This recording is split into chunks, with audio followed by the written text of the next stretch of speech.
सबक सिखाओ।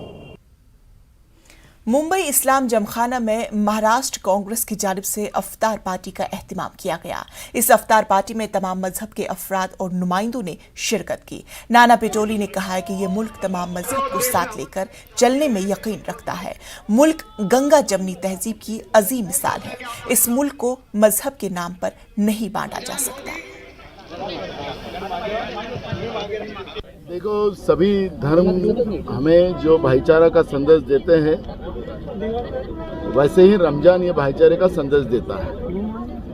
अभी नवरात्र हुई, नवरात्र को भी हमने इसी तरह से मनाया और आपने देखा होगा कि मंच पर जो हमारा संदेश देने का जो काम होता है, हिंदू मुस्लिम सिख ईसाई सभी भाई भाई एक संदेश देना चाहते हैं कि देश में धर्म के नाम से कोई तोड़ने की कोशिश करे या हमारे संविधान को तोड़ने की कोशिश करे तो हम सब एक है। इसका संदेश इस